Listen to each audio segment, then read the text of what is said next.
bicara dalam politik dinasti, sebetulnya kita bicara tentang politik primitif yang menghalalkan segala cara. Saya pernah DPR RI 2004-2009, jadi saya agak mengerti bagaimana primitifnya orang mengelola kekuasaan. Karena itu kalau kita pakai ukuran bahwa dinasti itu adalah sistem reproduksi kekuasaan karena pertimbangan darah, karena pertimbangan turunan, karena ukuran kedekatannya dari anak, bapak, turun segala macam. Kenapa orang tidak bicara dari awal tentang Jokowi yang bapaknya itu adalah sopir mobil bambu, truk. Kemudian dia seorang insinyur kehutanan di sana. Apakah kekuasaan itu turun karena dinasti? Kenapa orang tidak bicara mulai dari sana? Atau seperti sekarang orang bicara tentang Gibran, atau orang bicara tentang Kaisang, atau orang bicara tentang Bobi Nasution. Apa kita mau menolak juga bahwa oh iya Tuhan mentakdirkan Gibran sebagai anak seorang presiden, Kaisang sebagai anak presiden, Bobi sebagai menantu presiden. Kan tidak mungkin kita bisa tolak itu. Jadi takdir itu adalah rentetan daripada man hubba lil amala alaika. Jadi karena dia ditakdirkan menjadi anak presiden, maka dia dihitung. Di Makassar dibilang direkeng. Kenapa Bang Ade tidak direken? Atau kenapa Partai Negoro yang dipimpin oleh Bang Faisal tidak sehebat dan sebesar Partai PSI? Iya, karena bukan anak presiden. Terus kalau dia anak presiden kita mau menolak? Ayo, tidak. Begitu naiknya Gibran, kemudian prosesnya di Mahkamah Konstitusi, dan karena ada Profesor Usman di sana, dia jadi bulan-bulanan, orang alim, orang taat beribadah, profesor, doktor. Dan itu menjadi bulan-bulanan, Pak. Zalim kamu orang, Pak. Prejudis namanya. Orang berilmu.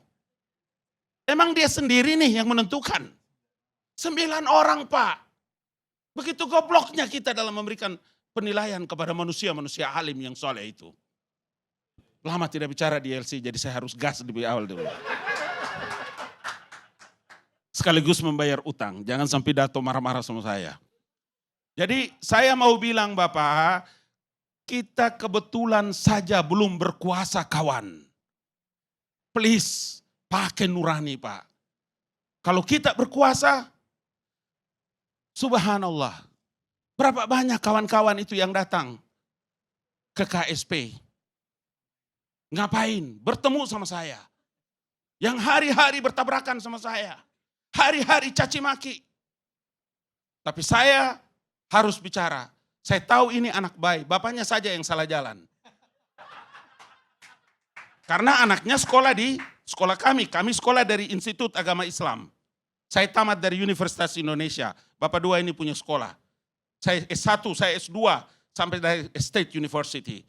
Bukan juga datang sini orang tidak sekolahan, saya orang sekolahan ini. Jadi karena itu saya mau bilang bahwa dia anak baik. Apakah karena sistem kekuasaan kemudian anak-anak baik ini harus diterlantarkan? Oh tidak boleh. Kalau dia urusan dengan polisi, saya datang kepada Listio Sigit. Kalau dia panglima, saya datang. Kalau dia kasat, saya datang. Bahkan saya berkali-kali datang kepada presiden. Bapak ini orang baik, bapak ini orang baik. Orang tuanya begini, begini, begini. Tolong Pak, demi Allah saya tahu. Masa orang-orang baik seperti saya dalam istana juga kalian maki-maki sama saya? Jadi maksud saya begini Pak, ini waktunya sekarang kita mendistribusikan teman, kawan, orang-orang baik untuk perbaiki republik ini. Pupuk itu positive thinking, energi positif Bapak. Jangan selalu kita lihat perkara itu dengan negative thinking. Bersuuzan. Sakit Bapak, panas, demam, stroke lama-lama kamu orang. Bang Ali dulu nggak begitu waktu jubir Prabowo iya. 2014. Saya dari awal saya sudah bilang. Dulu nggak begitu. Saya kan dari awal saya bilang, dari awal. Pak, waktu saya ditelepon Jokowi saya bilang, Bapak saya Ali Mukhtar Ngabalin loh Pak. Saya tahu. Apa resepnya gampang berubah kayak gitu kira-kira? Oh bukan. Saya bilang Pak, saya boleh kalau Bapak berkesempatan ketemu sama Pak Jokowi, Bapak boleh tanya sama dia. Demi Allah setelah saya tanya, saya punya ibu.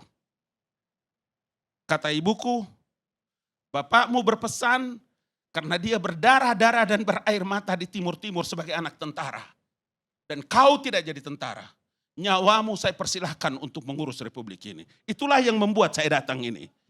Kalau tidak saya ini mengajar di Denver Bapak. Saya di Colorado University Pak. Please brother, jangan antum ragu sama saya. Umur sudah cukup, ini rambut hitam ini karena dicat. Jadi bukan karena kekuasaan yang bisa mengubah imannya abang ini? Bukan, jadi begini. Tidak ada orang yang bisa menolak kekuasaan. Oke. Kekuasaan itu adalah sesuatu fitrah bagi manusia. Hadis firman manapun boleh kita duduk. Kita belajar itu ilmu tafsir. Kekuasaan adalah sesuatu yang tidak mungkin bisa ditolak. Bohong. Kalau ada orang yang bilang dia menolak tentang kekuasaan. Jadi kalau Dato tanya bagaimana dengan Pak Prabowo, Dato doakanlah biar saya terus bisa juga berbuat baik untuk republik ini.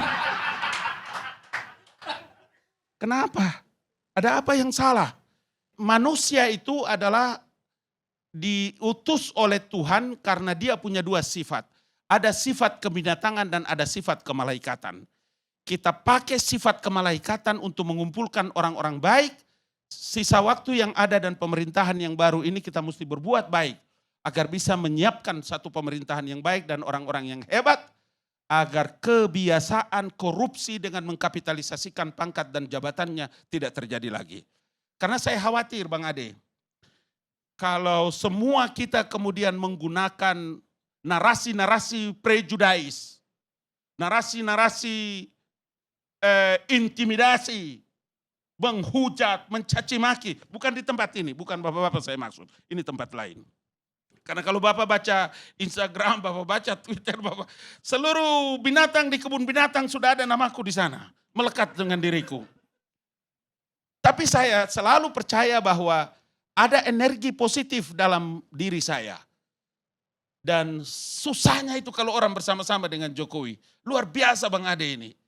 Karena Anda pasti dicaci maki dan dihujat. Saya dicaci maki dan dihujat, tapi saya juga ada sedikit dapat jabatan. Jadi saya tidak keberatan.